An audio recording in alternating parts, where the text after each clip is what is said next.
Well, thank you so much, Camila, for making out time to chat with me today. I'm super excited to have you here. It's a pleasure to be here. Thank you very much for having me. It's Yeah. always good to exchange ideas and strategies about customer experience. Yeah, so Camila brings, great, incredible experience leading customer-facing teams at big-time e-commerce platforms and technology companies like Groupon, Uber. And so I'm super excited to have that opportunity to tap into our experience on this episode of Insights Frontier. So thank you again, Camila, for making out time. And so let's start with, just chatting through your experience leading CX teams. How did you get started in CX and how did you know this was your calling? Yes, that's a very good question to kick off this podcast because I graduated in economics and the first 10 years of my professional life, I was in finance.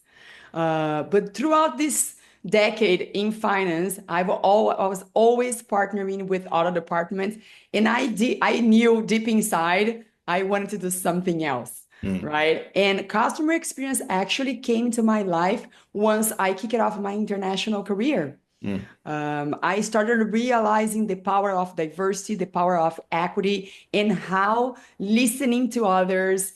And I used to say that when you live internationally, you have to listen to what is not said, you have to read what's not written, and you have to feel what is not expressed. And Absolutely. that's kind of what permeates, in my opinion, customer experience.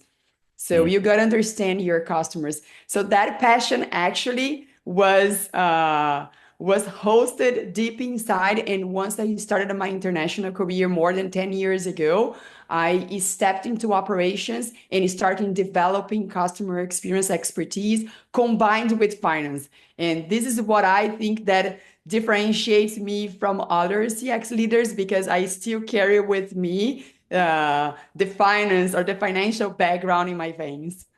Yeah, absolutely. I mean, you have an MBA, you've done really incredible things. So you have a lot of experience in like the e-commerce space. Do you think that that helps you develop more customer empathy, like, just working in e-commerce? Yes, I would say that the different channels challenges you in different ways.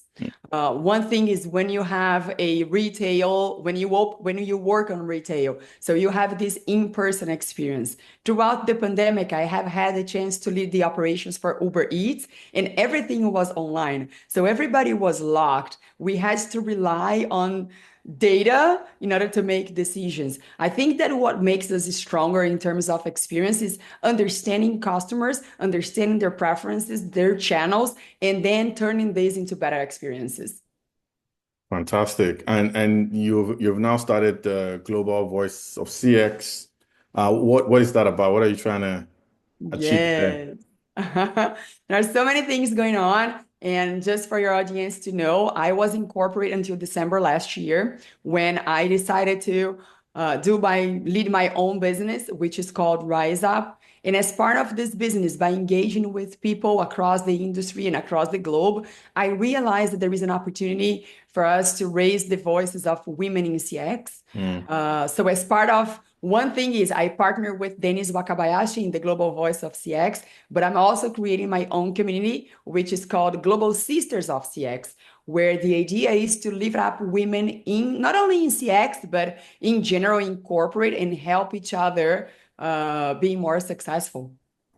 Yeah, amazing. I met you at the Customer Connect event in Vegas, and I think the lesson you shared around um, tapping into insights at Uber and leveraging that to really drive business outcome. I thought that was fascinating. So can you share a little bit more about that experience and how you went about it? Absolutely, absolutely. That's a great past experience. So, and before digging into this, let me tell your audience that the way I work is by understanding company's strategy, company's goal.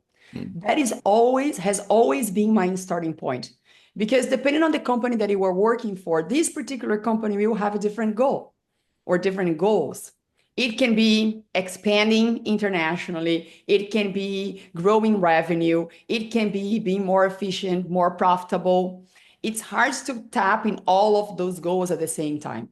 So it's really important to understand what is the momentum of the organization that you are working for.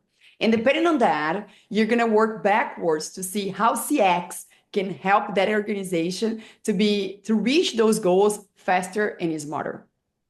So what happened at Uber, was that I joined the organization in the beginning of the pandemic, when everybody was locked at home. I was moving internationally because I was based out of Mexico City. And before that, I was living in Chicago in the US. And the objective was to support this organization, support the growth of this organization throughout the pandemic, where our cash cow, which was Uber rides, was completely down. Nobody was leaving home, right? So the great challenge that we had was not acquisition, because clients, restaurants, and clients and final consumers, they were going after us.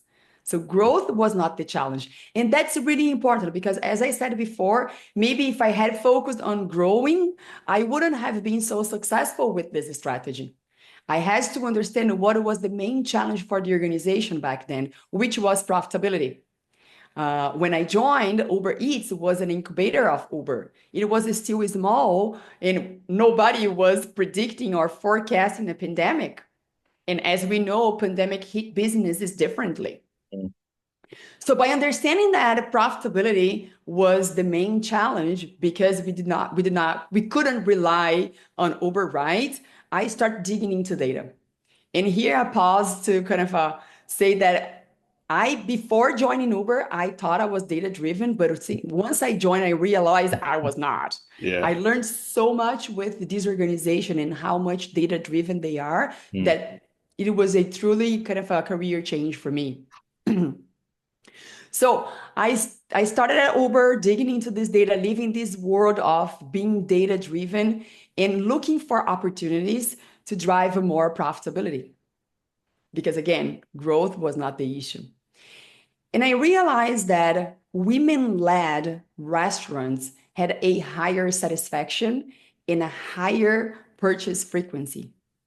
I was like, that's interesting, right? So that was the starting point, starting from experience, because again, my background is experience and in finance.